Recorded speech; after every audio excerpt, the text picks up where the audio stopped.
수아 사람 빌닷이 대답하여 이르되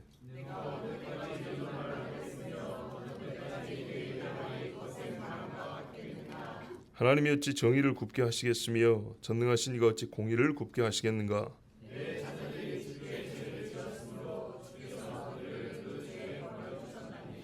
내가 만일 하나님을 찾으며 전능하신 이에게 간구하고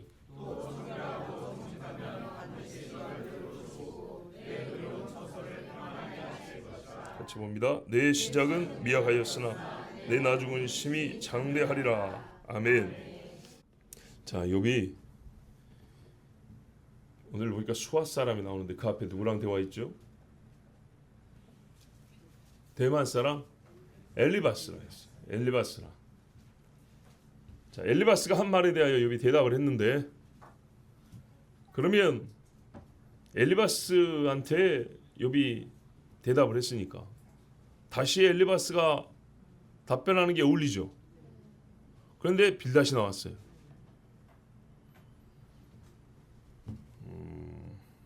왜 빌닷이 나왔을까요? 근데 이 사람 말이 너희 둘이 싸우지 말고 화해하자, 또는 네 말도 일리가 있고 얘 말도 우리가 생각해 볼 가치가 있다. 서로 뭔가 좀 이렇게 안 맞는 게 있는 것 같은데 다시 한번 생각해 보자. 야, 이 힘든데 만나가지고 친구들끼리 싸울 거냐? 조금 말이죠, 감정도 상식선에 있으면 이렇게 말을 시작할 법합니다. 여러분한테 안 그러겠어요? 애가 지금 다 죽어가고 있고 자식이고 재산이고 다 잃었는데, 기껏 와가지고 지금 병들어 곧 죽게 생겼는데 지금 얼마 힘든가 죽겠다 그러잖아요. 죽고 싶다 그러잖아요. 근데 여기서 막 뭐라 했단 말이죠. 그러니까 얘도 힘드니까 이제 대답을 했어요. 그러면 친구 입장에서, 멀리서 온 친구 입장에서 중재를 하려고 입을 여는 게 중간에 끼어들었다면 이게 우리 상식적인 거 아닌가요? 근데 이 빌닷이요, 엘리바스 편을 들려고 막 입을 열었어요. 그렇죠? 읽어보면 그래요. 수마냐면 엘리바스의 대답할 차례인데 본인이 나섰다. 그리고 감정이 매우 격해 있다. 욥을 책망하고 정죄하고 있다. 이 말은 나 엘리바스랑 같은 생각이다 그 말입니다. 그렇죠? 나 엘리바스와 똑같은 생각이다. 그리고 욥의 이 말 아까 길게 했는데 하나도 동의하지 않는다는 얘기입니다. 만약에 한 가지라도 동의한다면 우리 일반적으로 대화해보세요. 그거는 일리가 있다. 그 부분은 이해가 돼. 근데 너 임마 이거는 지나쳐, 이렇게 말이 나와야 되죠. 근데 재밌는 건요, 이 친구들이 욥의 말 중에 하나도 들어주는 게 없어요. 이 긴 이야기를 하는데 우리가 참 조심해야 됩니다. 이런 것도 일정 부분 바리새적인 겁니다. 바리새인들 중에 보면요, 예수님에게 맞습니다고 온 사람이 있는가 하면 안 온 사람들은요 하나도 인정을 안 합니다. 들어보셨어요? 서기관이고 바리새인 중에 예수님 앞에 칭찬 듣고 주님 앞에 믿음을 가진 자, 믿는 자도 있더라 이외에 그냥 바리새인들, 그들 모습 그대로 오면 항상 예수님 말을 공경하는 사람들입니다. 그 말은 동시에 자기들의 불의와 책망에 대하여 인정하지 않는다는 얘기입니다.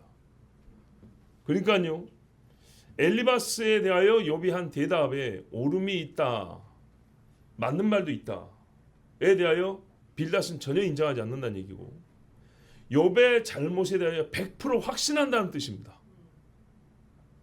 굉장한 친구들이죠. 적어도 친구를 사귀려면 이 정도는 사귀어야 되는 거예요. 예. 적어도 이런 애들이 그래도 무르진 않잖아요. 이것도 아니고 저것도 아니고 이런 건 아니잖아요. 그죠? 예. 굉장히 이거 신념이 강한 친구들이에요.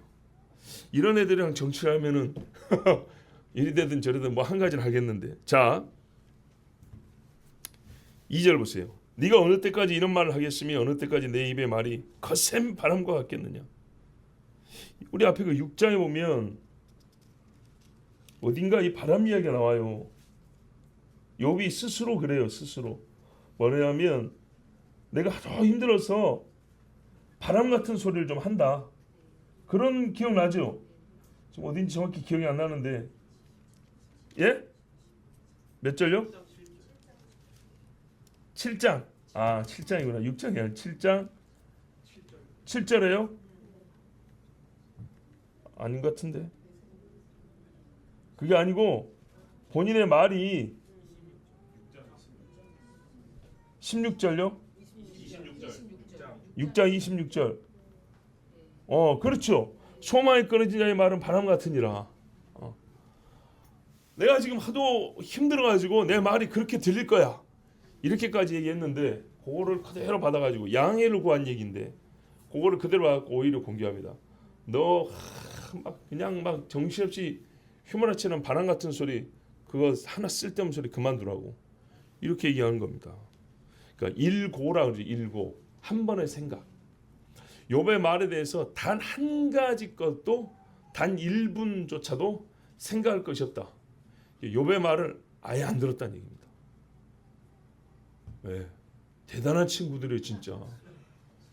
나 진짜 처음 봤어 이런 친구들. 하나도 안 들었다는 거예요. 이만큼도 공감이고 동감이가 없다는 얘기예요. 진짜 봐보세요. 거짓말인가. 그러니까는 세상 죽일 놈 앞에 놓고 판단하는 무슨 포청천 같이 그런 입장으로 서 있어요 지금 친구들이. 우리가 믿는 사람이요 정의와 진리를 추구하지만 온기가 있어야 된다 그랬어요. 정말 중요한 겁니다. 어떻게 말해야 될까? 이거하고 조금 다른 맥락인데 진 에드워즈라는 목사님이 쓴 글이 있어요. 믿음의 정상에 오를 땐가 이를 땐가 그 책에 보면 어떤 말이 나오냐면요. 정상에 오를 때. 제가 가끔 이런 말을 하죠. 앞에 나와서 다 은혜 받는 그 모양새를 취하기는 솔직히 쉽다. 그죠?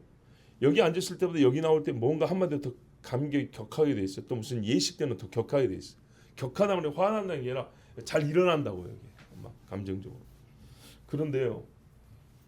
그래서 믿음 있게 보이고요. 뭐가 잘 될 때는 막 으쌰으쌰만 막 와! 막 그냥 다 와! 막 될 것 같다 그런다고요. 그때는 다 믿음이 고마운 비슷비슷하게 보이고 좋게 보인대요. 근데 어느 때 진짜 믿음을 확인할 수 있냐면요. 다 떠나 없이 혼자 있을 때. 내 것이라고 생각한 것이 다 빼앗겼을 때. 내 사람이라고 생각했었는데 다 나를 욕하고 떠났을 때. 가장 아끼고 가장 신뢰했던 것들이 다 나로부터 떠나 없어졌을 때 그가 그 고통을 견디는 능력을 보라 그랬어요. 존경받을 줄 알았는데 무시당했을 때. 높임받을 줄 알았는데 아주 처참하게 짓밟히는 그것도 예상치 못한 이런 상황과 사건 속에서 그는 과연 침묵할 수 있는 능력이 있는가? 그것이 신앙이고 그 사람이 그게 진짜 능력이라 그랬어요. 제가 그분의 그 참 잘 정제되고요, 좀 표현도 고급스럽고 정말 잘 쓰인 글인데, 이 정도밖에 표현 못한 게 오히려 너무 미안하고 아쉬울 정도예요. 그 목사님에게는 개인적으로 그분은 훨씬 더 이게 막 마음에 와닿는 글을 썼어요. 나중에 기회가 되면 다시 한번 그 원문을 제가 인용을 해드릴게요. 신앙의 그 사람의 정상에 오른 신앙이다. 하나님 앞에 잘 자라 견고한 신앙이라는 걸 언제 확인할 것이냐 할 때 마치 지금 욕고 같은 상황에서 그는 잠시라도 침묵할 능력이 있는가. 멸시와 모욕을 당해도 자기가 할 말이 있음에도 불구하고 자기 변명을 하지 않고 그 수모를 단 몇 분이라도 겪어낼 수 있는 능력이 있는가. 너 왜 아무것도 하지 않냐. 할 수 있지 않느냐 할 때도 오히려 무능력한 사람인 것처럼 잠잠히 기다리는 능력을 갖고 있는가. 정말 이 사람이 믿음의 강자라 그랬어요. 맞더라고요. 그리고 생각하니까 다윗이 생각이 나고요. 예수님 봐보세요. 그가 도수장으로 끌려가는 양같이 입을 열지 않냐 했다 그랬어요. 어느 때 입을 열지 않았는가 봐보세요. 거기서 예수님이 입을 열었으면 십자가 안 져도 됩니다. 제자들이 다 떠나갔어요. 하늘의 천군을 불러다가 이 앞에 있는 애들 다 쓸어버릴 수도 있어요. 하나만 불러도 유다를 멸할 수 있는데, 하나만 와도 애굽을 그냥 쓸어버릴 수 있는데 뭐 한 군단이 뭔 필요가 있어요. 그런데 주님 잠잠했어요. 그래야 하나님의 뜻이 이루어진다 그랬어요. 정말 하나님의 뜻을 위하여 강하게 쏘아붙일 수 있는 때가 있는가 하면요, 수많은 화살을 맞으면서도 그 화살의 고통을 다 견디는, 칼로 베우는 고통을 입 다물고 견딜 수 있는가 그랬어요. 이게 진짜 믿음의 사람이라고 그랬어요. 여러분 동의하십니까?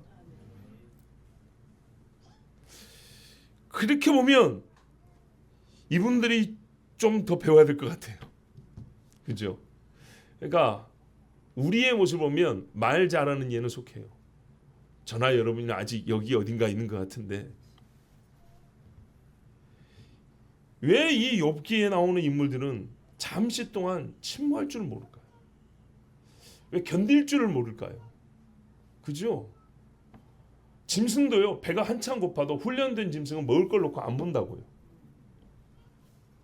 근데 하고 싶은 말 있고, 자기 막 분이 나고, 모욕당하고, 억울하고, 이것들을 그냥 막 홍수나고 물 막 이렇게 쏟아져 나가듯이 그렇게 풀어버리는 정도예요. 보면 전부 다 말은 어찌 그리 잘하는지, 여기서 말 못하는 사람 한 명도 없어요. 만약에 이 중에 이렇게 말을 잘하지만은 침묵하는 이가 있었다면 그는 존경받았을 것인데, 안타깝게도 그런 인물을 찾아보기 어렵습니다. 저 뒤에 엘리우, 제일 나이가 어리지만 엘리우가 약간 그런 면이 있긴 한데, 자, 이 빌닷이 이래 보면 성품도 좀 보입니다. 첫 마디가 거센 바람과 같겠느냐, 응? 하면서 막 욕을 하고 시작하죠. 우리가 지금 길게 말해서 그렇지 앞에 1절은 없는 거예요. 그죠? 1절은 빌닷의 대사가 아니에요. 빌닷이 말하기 시작했다고 이제 지금 문을 열어주는 거고, 실제 빌닷의 대사는 2절부터 시작하는 거예요. 입 열자마자 네가 어느 때까지 있다고 말할 거야? 그 바람 같은 소리 하지 마. 이러고 시작한 거예요. 성격 아시겠죠? 네, 그런 사람이에요. 자, 하나님이 어찌 정의를 굽게 하시겠으며 전능하신 이가 어찌 공의를 굽게 하시겠는가? 아멘. 나는 아멘이요, 이 말에. 틀린 말입니까? 확실히 맞는 말이죠. 근데 이 인간은요, 지가 이 말대로 심판받을지는 몰라야지. 이 말이 틀렸다고 보는 그리스도인은 아무도 없습니다. 뭐 설교할 것도 없습니다. 하나님은 굽게 판단하지 않습니다. 공의를 굽게 하지 않습니다. 절대로. 근데 왜 이 이야기를 욥한테 하죠? 네 말이 바람 같았고 하나님의 공의를 쓸어가는 바람이다, 이 말이에요 지금. 네? 자, 본론이 바로 나와요. 2절, 3절, 4절 얼마나 빨리 나오는 거 보세요. 내 자녀들이 주께 죄를 지었으므로 주께서 그들을 그 죄에 내버려 두셨나니. 확실해졌네요. 자, 아까 엘리바스하고 같은 입장이라 그랬죠. 뭐 엘리바스는 자녀들을 직접 언급하진 않았어요. 그런데 빌닷은 직접 언급했죠. 그러니까 내용, 즉 내심은 똑같았다 그 말이죠. 똑같았다는, 친구들이 똑같았다는 얘기예요. 어찌 그리 잘 맞는가. 근데 그걸요 노골적으로 얘기를 해버렸어요. 바로 앞에 뭐 까는 말도 없어요. 까라놓은 말이 없다고. 그냥 바로 이 바람 같은 놈아, 하나님이 굽게 판단하셨어? 너그 새끼들이 죄를 지었으니까 그렇게 죽은 거지. 자, 5초밖에 안 걸렸어요. 5초밖에. 이게 빌닷이에요. 제가 너무 욕하나요? 제가 빌닷에게 빌닷 같은 짓을 하나요? 우리가 근데 물론 이 사람의 지금 말의 스피드까지 우리가 좀 생각해 보자는 거예요. 물론 이런 게 있습니다. 기본 세팅 값이 높은 경우가 있어요. 그러면은 여기서 봐보세요. 사건은 애들이 죽었는데 좀 지나치게 안 들으려고, 하나님은 정의로우신 하나님이기 때문에 남의 집에서 오이 하나 훔쳐가는 그런 사람들도 다 오이를 갚게 하시고 남의 집 장독 하나 깨부신 자는 그 집에 쌀푸대가 찢어지게 하시고. 너무 안 맞잖아요. 자식이 죽었는데 오히려 장난치는 것 같죠. 그러니까요, 사안이 중대하면 그 내 앞에 있는 사안을 갖고 얘기를 해야 되잖아요. 지금 자식이 죽었으니까 자식이 죽은 걸 얘기를 한 거예요. 그러니까는 비판의 마음이, 그러니까는 이유 없는 비판이나 지나친 정죄감이 있다 할지라도 사건 자체가 작으면 정죄를 작게 하는 것 같고, 사건이 크면 어쨌든 이 사건을 얘기를 해야 되니까 단방에 그냥 정죄감이 이렇게 올라온 것 같은데 그건 아니고요. 여기서 지금 말씀드린 뭐 오인이 쌀푸대니 이런 거면 더 안 어울리죠. 그러니까 자식이 죽었으니까 자식 죽은 걸 언급한 걸 맞는데 맞아요. 그래서 다른 사람보다 뭐 특별히 정죄감이 더 크다. 이렇게 보기는 어렵지만 사건이 큰 만큼 지금 겪고 있는 사람의 고통도 크기 때문에 그거를 언급을 하긴 하지만 조금 더 부드럽게 할 수 있는데 아주 그냥 대놓고 가슴에다 칼을 꽂아버렸단 말이에요. 다른 이유는 없다는 거예요. 정의로운 하나님이니까 너희 집 자식들이 죄 지어서 다 한날에 그렇게 죽었다. 그래요. 기본 상황이 세팅값이 높으니까 어쩔 수 없긴 한데 분명히 이 사람의 말은 뭐냐면 우리는 결론을 내렸다 그 말이에요. 너 다른 생각하지 마라. 네가 아무리 딴소리해도 우리는 안 받아들이겠다. 너는 너의 자식의 죽음에 대하여 하나님께 여쭙고 싶다 하는데 그게 여쭐 게 뭐가 있냐. 우린 다 알겠는데 네만 모른다고. 확실하지. 빌닷이 엘리바스랑 이제 말 안 했지만 또 다른 친구도 마찬가지예요. 근데 여러분 만약에요 실제 그런 이유로 죽었다면 욥은 빌닷의 말을 잘 들어야 합니다. 5절 이제 대책이 필요하죠. 이런 엄청난 일 안 겪어야 거냐 앞으로. 네가 만일 하나님을 찾으며 전능하신 이에게 간구하고 자 만약에 빌닷의 판단이 맞다면 대책 역시 이러만한 대책이 없어요. 안 그렇습니까? 이만한 게 어디 있어요? 하나님 앞에 뭐래? 찾으라. 고통에 벗어날 방법은 하나님께 부르짖는 것밖에 없다는 거예요. 기도하라는 거예요. 근데 여기 당연히 회개가 들어가겠죠. 근데 우리 번역에는 이 뭔가 이게 조금 구체적이지 않은 것들 촘촘하게 번역이 되었는데 그게 좀 빠진 것들이 있어요. 때마침 적시에 하나님께 때를 놓치지 않고 찾고 간구한다면 그게 무슨 말이에요? 우리가 지금 충고해줄 지금 하라 그 말이에요. 우리 나중에 가버린 다음에 그거 늦다 너 그러니까 지금 하라 이제 이런 말이죠. 자 여러분 욥이 만약에 정직하지 않고 의롭지 않은 사람이라면 빌닷의 말은 완전히 욥에게 필요한 말이고 최고의 처방이고 대책입니다. 맞죠? 그러면 여러분 아멘 했으니까 내가 욥이 아니면 이렇게 하시면 됩니다. 맞습니다. 이만한 방법이 없습니다. 또 보세요. 6절 또 청결하고 정직하라 그랬어요. 이 사람이요 욥의 삶을 자식들만의 욥의 삶을 지금 판단하고 있죠. 너 참 더러운 짓 많이 했구나 그 말이죠. 청결하고 정직하면 너 정직하지 않구나. 그래서 우리가 엘리바스 이야기하면서 욥을 위선자로 몰고 왔다 그랬잖아요. 엘리바스는 좀 우회적으로 얘기를 했어요. 좀 길어요. 그래서 빌닷은 엘리바스가 말한 거를 직설적이고 노골적으로 얘기했어요. 그래서 그 속마음을 빌닷이 오히려 드러내 보여주고 있는 셈이에요. 엘리바스 형님이 아까 길게 얘기했는데 뭔 말이냐면 너 더럽다 그 말이야. 너희 집에 감춰진 죄가 많아. 너 인마 사람 앞에 정직한 척 했는데 결과를 보니까 너 굉장히 부정직하게 산 놈이야. 빌닷은요 용기가 대단해요. 아니면 어쩌려고 그냥 막 입 열자마자 이렇게 단정적으로 말해버립니다. 제가 잘못 봤나요? 청결하고 정직하면 뭐예요? 이거 안 해서 지금 애들이 죽었다는 얘기 아닙니까? 이러지 않아서 집에 거 다 하나님 쓸어가 버렸다는 거 아닙니까? 더러운 생각을 버리고 순수하게 하나님의 음성 듣고 받아들이고 행해라. 너는 지금까지 이걸 안 해서 너희 집이 지금 망하고 네 몸이 그렇게 더러워진 거야. 이렇게 말했어요. 자, 이제 이렇게 버리면요. 아까 보세요. 5절부터 6절 전반부까지. 딱 맞죠?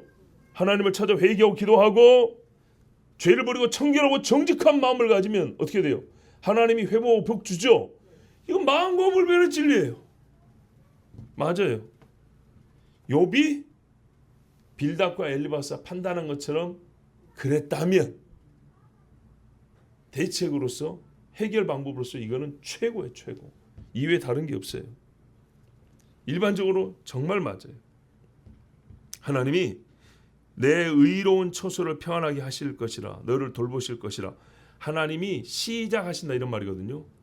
그러니까는 네가 이것들을 벌릴 때까지는 이 상황이 계속될 것이고, 네가 이것을 버리고 깨끗하게 돌아오면 하나님이 회복을 시작하실 것이야. 너 임마 그따구 말 지금부터 그러니까 그쳐야 되는 거야. 네가 그쳐야 하나님 시작하는 거야. 원리적으로도 맞아요. 정답이에요, 정답. 여러분, 제가 근데 몇 번 반복하죠. 원인 진단이 맞다면 이 판단과 대책도 맞는 거예요. 원인에 대한 진단이 맞습니까? 틀립니까? 틀렸죠. 그게 문제인 겁니다. 자, 일단 7절까지 보고 다시 한번 살펴볼게요. 내 시작은 미약하였으나 내 나중은 심히 창대하리라. 개업식대. 이런 액자는 봐보세요. 요런 모양의 액자 갖고 가면 안 돼요. 요런 모양. 폼이 안 나요. 이런 걸 갖고 와야지. 쫙요. 아니면 세로로 쓴 거. 쫙. 그래야 폼이 나는 말씀이죠. 자, 어떤 맥락에서 나왔는지 아시겠어요? 그 좀 잘못 쓴 것 같은 느낌 안 듭니까? 이거 희망적인 약속이긴 한데 네가 잘못을 시인하면 그 말이에요.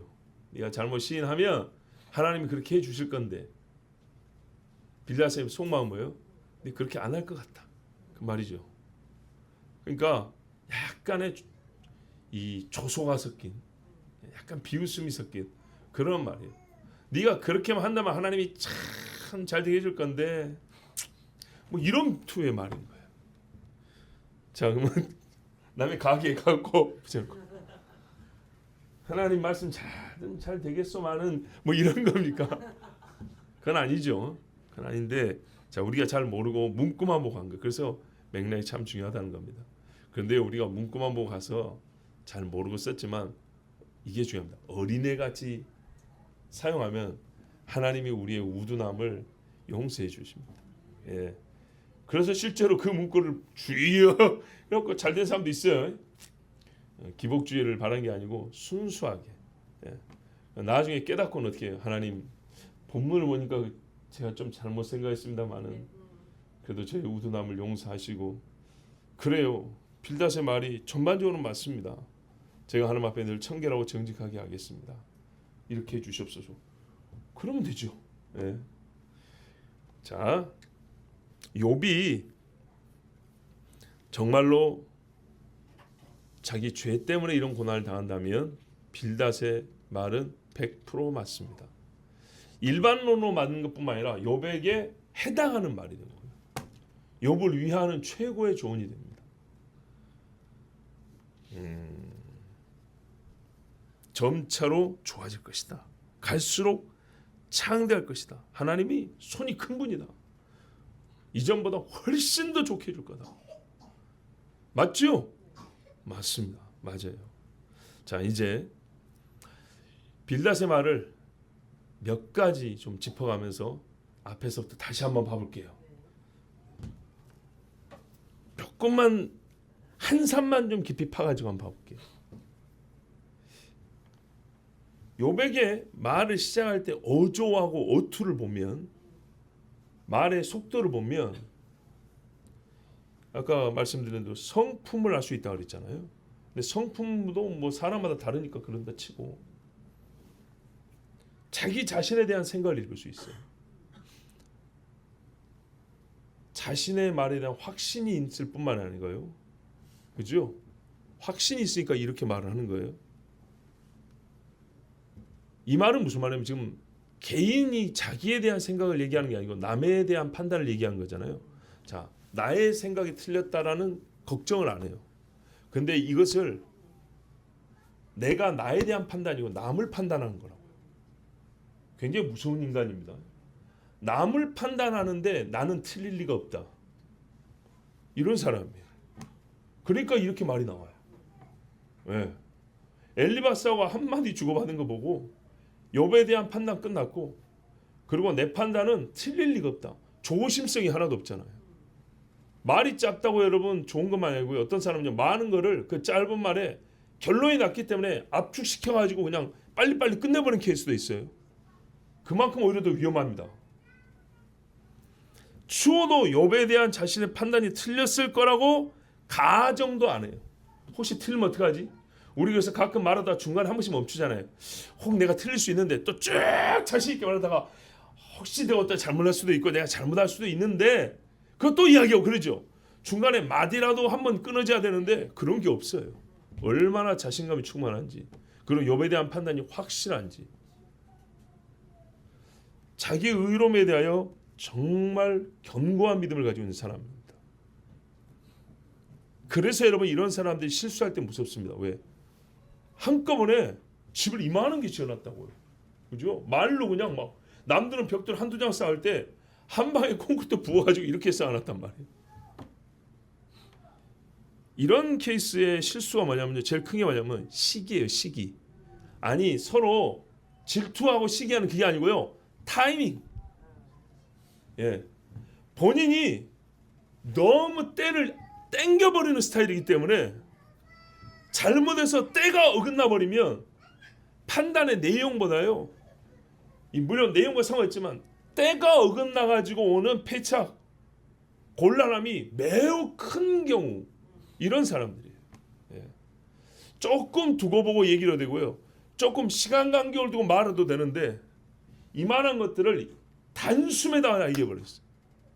그래서 판단이 빠르고요, 행동이 빠른데 문제는 뭐냐면 그것이 틀렸을 경우에 남보다 짧은 시간에 많은 시간을 써버린 셈이 돼가지고 갚아야 될 시간으로 말하면 갚을 시간이 너무 많은 이런 케이스가 되는 거예요. 자, 생각해 봅시다. 이 사람 욥의 자식들에 대해서 얘기했는데 욥의 자식들 사는 모습 봤어요? 얼마나 봤을까요? 지금 생각을 해보세요. 저 멀리서 와가지고 이렇게 만났는데 한 동네 산 것도 아니에요. 근데 욥의 자식들 한두 놈도 아니던데 보니까 어떻게 사는지 봤냐고요. 안 봤죠. 봤다더러 어릴 때 가끔 한번 보는, 용돈 한번 주는 그런 정도 아니었겠어요. 뭐 그거 하나 보면 열을 한다고, 오케이. 그런데 말이죠, 이 주변 동네 사람들은 잘 봤을 거 아니에요. 그럼 동네 사람들한테 물어봤나요? 주변인들의 평가를 들어봤냐고요. 이 정도 말을 하려면 주변 사람들한테도 물어봐야 될 거 아니에요. 얘들 어떻게 살았는지. 근데 하나님은 봤다잖아요. 애들이 잔치하고 할 때 혹시라도 죄질까 봐 아버지가 미리 말을 해주고요, 끝나면 제사하고요. 이렇게 해서 아버지가 이 아이들을 간수를 참 잘했다 했어요. 그러면 적어도 그런 아버지 밑에 큰 아이들이 정말 크게 엇나가는 경우는 없어요. 아버지 무서워서라도. 욥이 어떻게 자녀들을 가르쳤는지 봤나요? 근데 하나님은 보셨다 했죠. 우리가 1장에서 본 하나님의 판단을 볼 때 하나님이 보시기에 욥은 자녀들 교육을 잘못한 거였습니까? 이렇게 떼죽음을 당할 정도로 잘못 가르쳤습니까? 그거 아니었죠. 자녀들도 막 욥의 가르침에 막 거역하고 계급품 불고 막 아버지를 막 때리고 막 그런 자녀들이었습니까? 전반적으로 수용하는 자녀들의 모습이었어요. 하나님을 경외함과 순전함이 형편없는 수준이어가지고 그렇게 참혹하게 죽었냐? 어디서도 그런 증거는 없어요. 그런데 이 사람이 가진 건 있어요. 뭐냐? 결론만 가지고 있어요. 참혹하게 죽었다라는 결론만 가지고 있어요. 이 사람의 의견과 자기 판단은 오로지 결론에만 의존하고 있어요. 그 결론, 결과랄까요? 그 죽음이라는 결과 이전 단계, 이전 시간에 대한 면밀한 조사가 있고 숙고가 있은 다음에 해도 늦지 않을 말인데, 보세요. 그렇게 죽었다라는 지금 결과만 얘기하잖아요.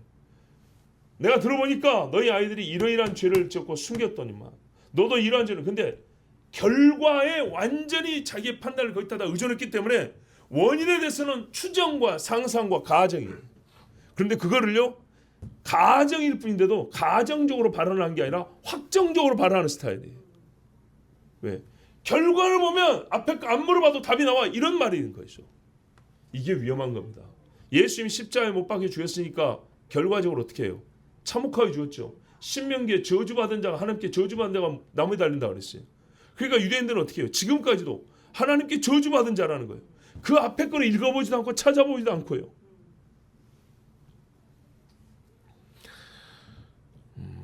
자, 이래서 결과 하나밖에 들은 게 없어요. 본 게 없다고. 이걸로 모든 것을 판단하면 본인이 진짜 큰 오류에 빠집니다.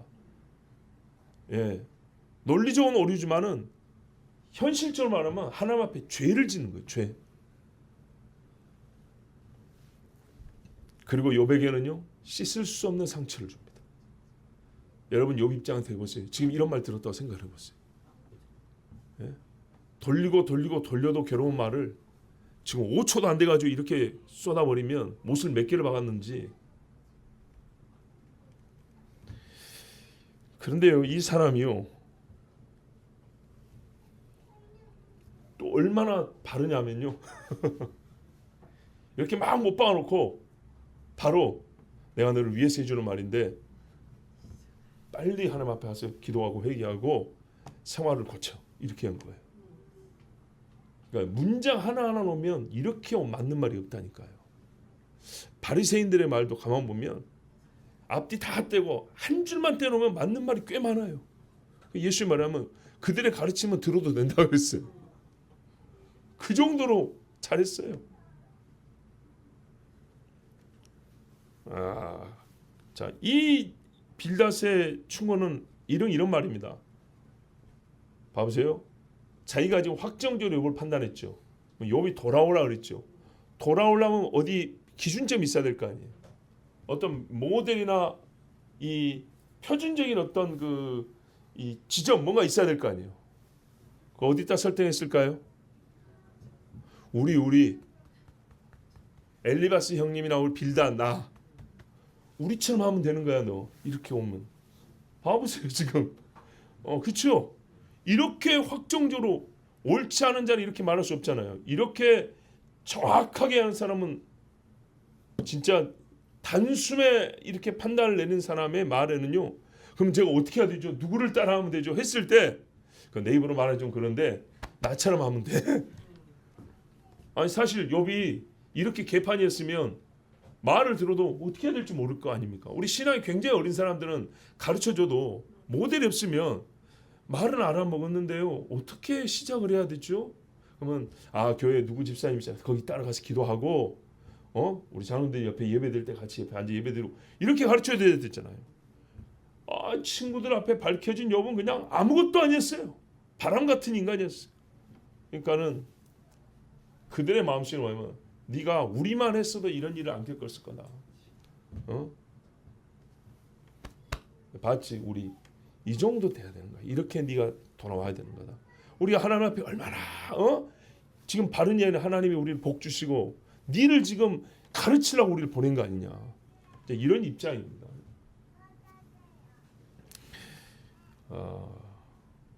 자, 이런 유형의 사람 성경에서 자주 들었습니다. 어떤 사람이라고요? 바리새인이라고 그러죠. 바리새인.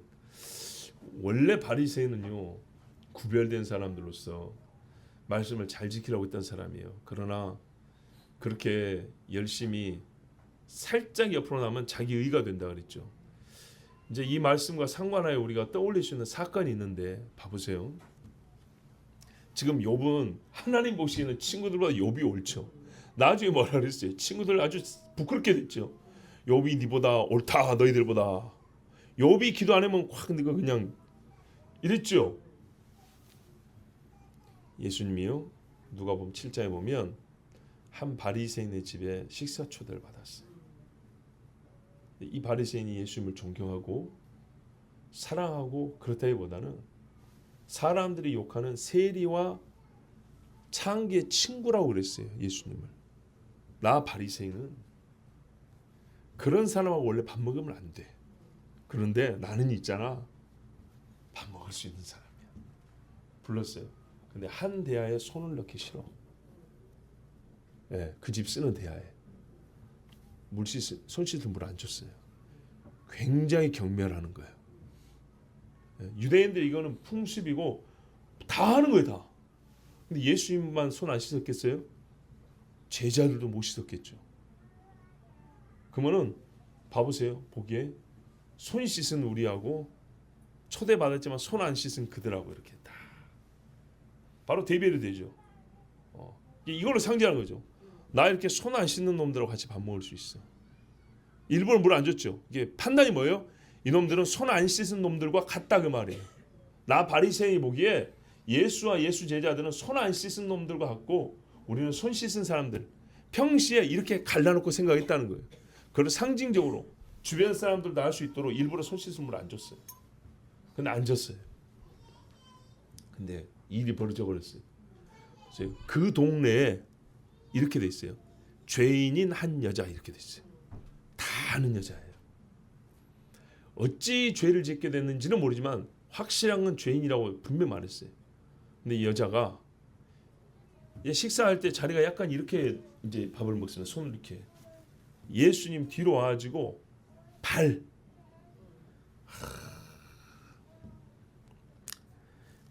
곁에 섰다 그래. 서가지고 우는데 눈물이 얼마나 흘러내리는가. 진짜 물같이 줄줄줄줄 뚝뚝 떨어진 게 아니라 줄줄줄줄 흘렀어요. 줄줄줄.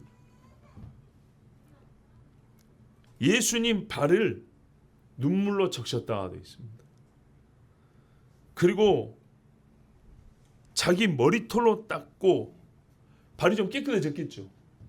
이 집에 손 씻을 물도 안 줬는데 이 여자는 자기 몸에 눈물로 예수님의 발을 적시고 제 머리칼로, 여자의 영광은 이 머리카락인데 이 머리카락으로 발을 닦고 깨끗하게 해줬대요. 예수님의 발을 씻어줬대요. 나중에 예수님의 제자들 발 씻죠. 봐보세요. 이런 사건들을 연결하게 생각하면 이게 얼마나 큰 은혜인지 알 수가 있어요. 깨끗한 물로 손으로 제자들 발을 씻어도 제자들이 안 된다 그랬어요. 근데 머리카락으로 눈물로 예수님의 발을 씻었어요. 그런 다음에 어떻게 했냐? 제일 더러운 곳에다가 제일 좋은 냄새 나게 향유를 부었다 그랬어요. 그러니까는요, 예수를 청한 바리새인이 이를 보고 속으로 하는 말이, 이 사람이 만일 선지자라면 자기를 만지는 이 여자가 누구며 어떠한 자 곧 죄인인 줄을 알았으리라. 자, 봐보세요. 속으로 죄인이라 그랬죠. 이 말이에요. 나는 죄인인 줄 아는데 죄인인 것을 알까? 한번 보자. 죄인인 줄 알면 저렇게 가만히 있을 수가 없는데 죄인인 줄 모른가 보다. 나는 아는데, 나는 죄자 더러운 여자인 줄 아는데 저 예수는 모르는가 보다.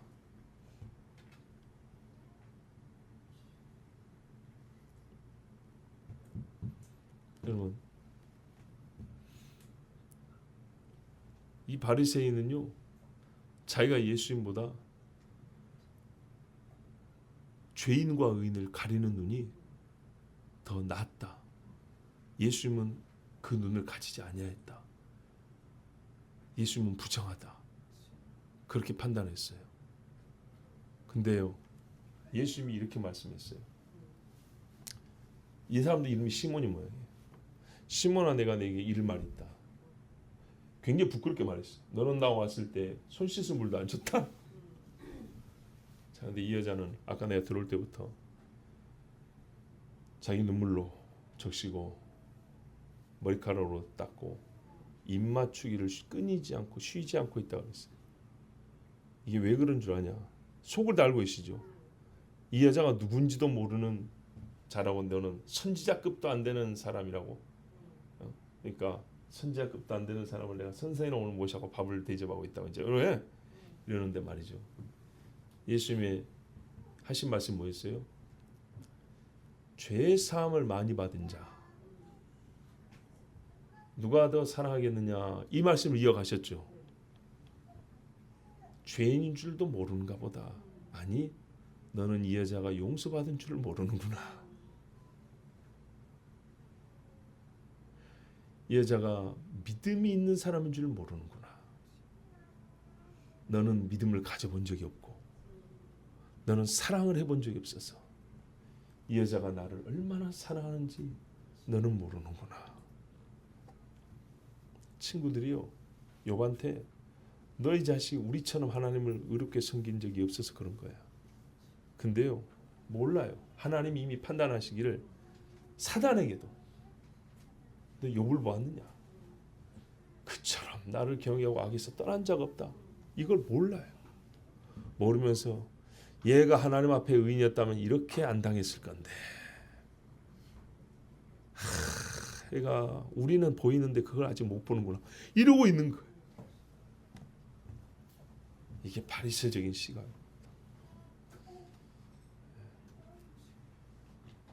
이 사람이 선지자라면 나처럼 안 왔을 텐데. 아니죠. 네가 예수를 믿었다면 이 여자가 얼마나 큰 죄를 용서받았는지 하나님의 은총을 얼마나 많이 받는지 알았을 텐데. 너는 나를 불렀지만 하나님의 은택을 입은 적이 없으므로 알지 못합니다.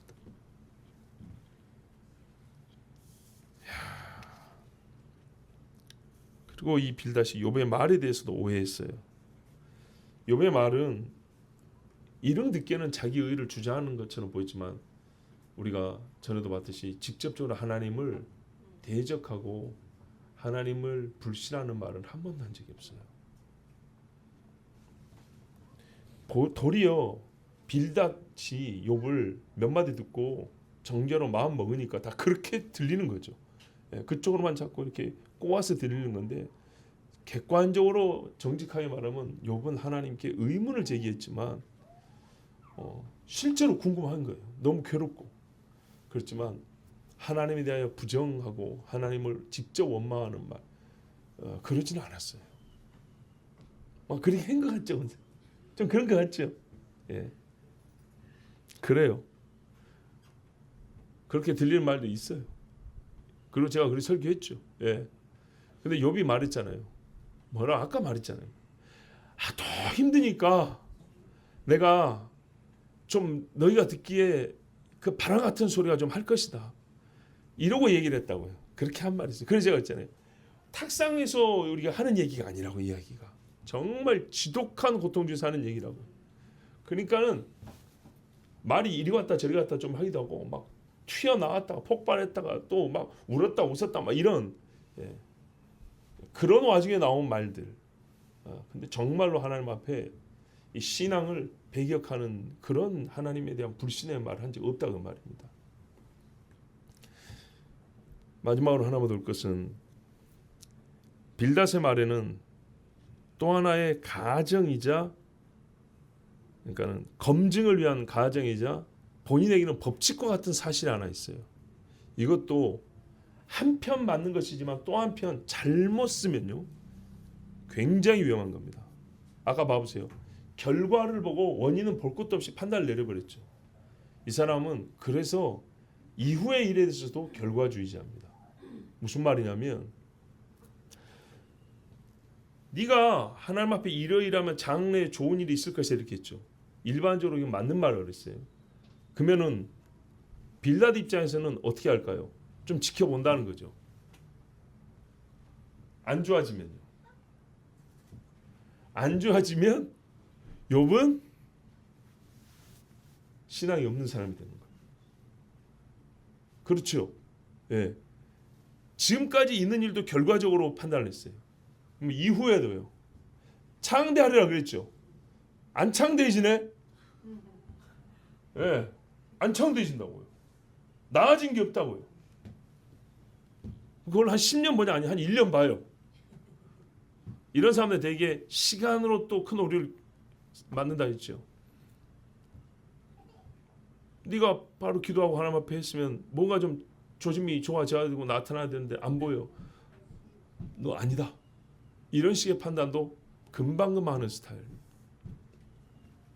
너의 장래에 좋은 일이 없다면 너는 죄로 말미암아 지금의 고통을 겪는 것이 확실하다. 결과로서만 판단하는 사람들의 특징입니다. 더 부자가 되지 않는다면, 더 많은 자식을 낳지 못한다면, 지금보다 더 건강해지지 않는다면 너는 죄인임에 틀림없다. 뭐 어떻게 하죠? 나이가 들수록 다 병들어 죽는데. 여러분, 여기서 죄는 원죄를 얘기하는 게 아닙니다. 적어도 이 친구들이 보기에는요, 나보다 더 큰 죄인, 우리가 정죄할 수밖에 없는 죄인, 확신하다는 얘기예요. 이런 생각, 빌닷을 지배하는 사고입니다. 자, 그래서야 하나님이요 욥을 축복해 버리셨어요.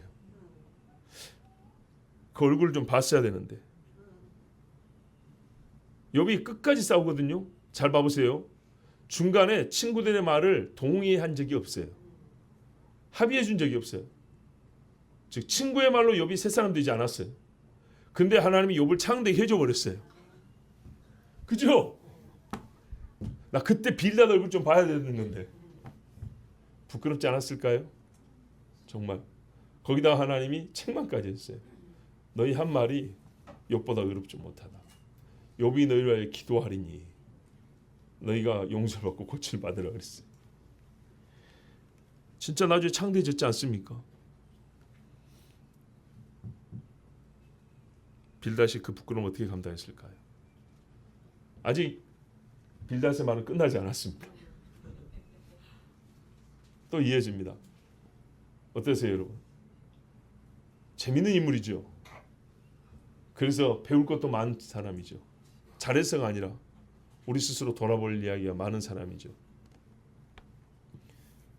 주의해야 될 그런 인물 유형입니다. 근데 욥이 여기서 보면 보세요. 자기를 알지 못하고 정죄하는 친구가 3명인데 각기 스타일이 달라요. 그죠? 요점은 같은데 말하는 법도 다르고 마음 씀씀이도 조금씩 다르고 사람들의 표정이나 모든 게 달라요. 그런데 이 모든 걸 욥이 지금 다 견디고 있죠. 욥의 고통이란 것이 자식이 죽고 재산을 잃고 아내도 자기를 저주하고 몸도 병들어 곧 죽게 생겼고 뿐만 아니라 친구들과의 논쟁, 힘없는 육체의 굉장히 큰 고통입니다. 이 자체가. 이 역시도 우리가 소위 말하는 2차적 고통, 뭐랄까 2차적 시험이라고 할까요? 이것까지 우리가 이기는 것을 또 배울 수 있습니다. 이겨야 한다는 것을. 예수 믿기 때문에 감옥에 갇혔지만 언론에서는 다르게 나올 수 있습니다. 예. 의로운 일을 했고 실수한 사람 없죠. 작은 실수로 책망을 받았는데 앞에 했던 의로운 일까지 전부 다 악하고 잘못한 일인 것처럼 그렇게 호도된다 그러죠. 그래서 사람들이 완전 도둑놈으로 몰아갈 수도 있습니다. 그럴 때 여러분 우리가 필요한 변증은 해야 됩니다. 바울처럼 말이죠. 법정에 섰을 때 필요한 변증은 하지만 바울이요 진짜 자기가 할 수 있는 실력 발휘를 했으면 더 많은 말 할 수 있었어요. 근데 다른 거 아니고 내가 예수를 만났다는 이야기했어요. 그것 때문에 갇혔다 그 이야기했죠. 그죠? 세상적으로 보면 자기 변호를 그렇게 충분하게 한 것도 아니고요. 그 귀한 시간에 다른 이야기 해도 되는데 네. 많이 참고 많이 말을 하지 않은 거예요. 다시 말씀드립니다. 이런 2차적 시험 있을 때 우리는 견딜 수 있는가? 잠시 침묵할 수 있는가? 그 고통을 침을 꿀꺽 삼키면서 자기 속에서 녹여버릴 수 있는가? 분을 품고 있는 게 아니고요. 내 속사람이 강해서 내 속이 뜨거워서 그것들을 녹여 없애버릴 수 있는가? 이게 경건의 능력입니다. 욥의 고난을 드러나니 할 때 상당히 이 친구들과의 이 대화, 이 논쟁이요 굉장히 큰 고난입니다. 여기까지 우리 생각하면서 그래서 우리가 이 대화를 읽고요 대화의 분량이 많습니다. 하나님이 이 많은 이야기를 써놓으신 것은 각 인물이 이 인물군이 어디 간 게 아니고요. 항상 있습니다. 여기서 우리가 배워야 되고요. 근데 결론적으로는요. 배울 사람은 욥이란 말이죠. 그래서 욥의 인내 안에 이 일들이 포함된다면 어떤 식으로 우리가 육체적인 고난에서와 또한 이 내면에 주어지는 고난, 2차적 시험이라고 할 수 있는 이런 시험들을 이겨나가야 되는지, 그리고 그 후에 진짜 하나님이 정금같이 단련하시고, 하나님께는 정금같이 단련하는 방법도 이런 방법이라는 거예요. 예, 겉으로부터 오지만 사랑을 잃기도 하지만 내 속을 완전히 붕괴시키면 내면을 붕괴시켜버리는 이런 식의 시험들이라는 거예요. 근데 이거를 끝까지 이기는 자, 우리가 가끔 순교자들의 그 간증을 보면 말입니다. 지금 잡혀서 목이 바로 떨어지는 사람 말고 오랫동안 감옥에 갇힌 사람도 있어요. 오랫동안 감옥에 갇히고 수년 동안 고문을 당한 사람들은요, 몸이 사는 것뿐만 아니라요, 신앙의 첨탑을 완전히, 우리 종탑 있죠, 그런 거를 그 밑바닥까지 다, 그 철근까지 다 뽑아버린 것처럼 완전히 속을 붕괴시켜버려요. 갈기갈기 속마음을 찢어버려가지고 어느 정도 내가 지금 예수를 믿는 건지 모르는, 알 수가 없을 정도까지 아주 그냥 사람을 내면을 어지럽히고 찢어버리고 파괴시켜버려요.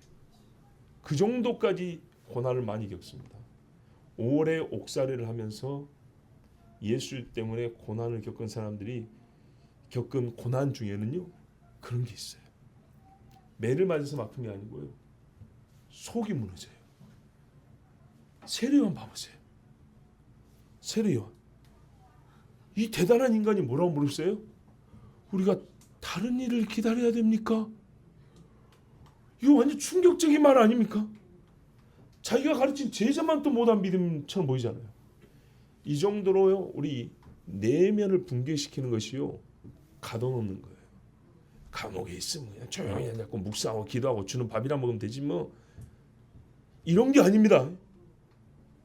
이 감옥이라는 건요, 땅에서 보이는 지옥 감옥이라고 했거든요. 지옥의 모형과 같은 겁니다. 그래서요, 사람의 영을 갉아먹고 속 사람을 붕괴시키는 것이 감옥이라는 게 됩니다. 정신이 무너진다고요. 그러니까 가끔 이런 생각 있잖아요. 여럿이 살면 피곤할 텐데 독방이면 편하지 않을까? 근데 독방 가면 사람이 뭐가 무너진다고요? 멘탈이 무너진다 그러죠. 그거예요. 우리 신앙의 연단도 그렇습니다. 목숨이 바로 끊어지는 것도 무섭지만 가둬놓고 언제 죽을지 모르는 상태로 두고 계속 피를 서서히 빼내는 것처럼 정신의 힘을 빼버리고요, 영을 무너뜨리려 하는 이런 식의 핍박. 한편은 욥이 우리가 지금 옥에 갇힌 건 아니지만요, 친구들에게 갇혀가지고 그런 고난을 겪고 있는 것입니다. 여기까지 우리가 생각하고 하나님, 훗날에 우리에게도 이와 같은 일이 있다면 이길 수 있는 힘을 주시옵소서. 욥의 인내를 통해 배우라 그랬는데, 그래서 면밀히 보고 잘 배워야겠습니다. 그러면 갇혀져서 고난을 당하는 게 아니라 고난을 당했을 때 한 시간 하루하루 욥처럼 이렇게 이겨나갈 수 있는 겁니다. 우리 같이 기도하겠습니다. 하나님 아버지, 작은 자들입니다. 아직 감옥에 하루도 갇혀본 적이 없고 친구들에게 이렇게 무지막지한 말을 들은 적은 없습니다. 장래에는 혹시 이런 일이 있을까? 주여, 그렇다면 우리가 참 믿음의 사람이라면 견뎌내고 침묵하고 참을 수 있는 힘을 주시옵소서. 행여 내가 빌닷과 같았으면 내 입을 금하여 죄를 범하지 않게 하시고 고통당하는 형제를 진심으로 사랑하고 위로할 수 있게 하시고, 결과의 참혹함이 정말 죄 때문인가 아니면 다른 이유가 있는가에 대하여 내가 신자라면 하나님께 먼저 여쭙게 하옵시고, 함부로 너무 지나치게 빨리빨리 하여서 말의 실수가 큰 자가 되지 말고, 주여, 우리 입술에 허물이 적어 그래서 하나님 앞에 또한 다른 사람을 위로할 수 있는 좋은 말을 얻는 주의 자녀들 되게 하여 주시옵소서. 우리 주여 한번 기도합니다. 주여, 아버지 감사합니다. 오늘도 말씀하시고 은혜 주사 주의 백성들 살리시려고, 우리가 믿음의 사람으로서 온전하게 하시려고, 속 사람의 붕괴까지 막아주시려고 우리 아버지가 말씀을 주셨습니다. 밖에서 공격하여 무너지는 것보다 성도 안에서 문을 열어 무너진다 했습니다. 우리 속에서 악한 것이 나와서 내가 스스로 내 입의 문을 열어버린다면 내 입의 말로 내가 부끄럽게 되고 내가 한 말로 내가 파괴될 것입니다. 주여, 우리 속에 정한 마음, 정직한 영 주셔서 하나님 앞에 믿음의 말을 하게 하시고 인내의 고백을 하게 하여 주시옵소서.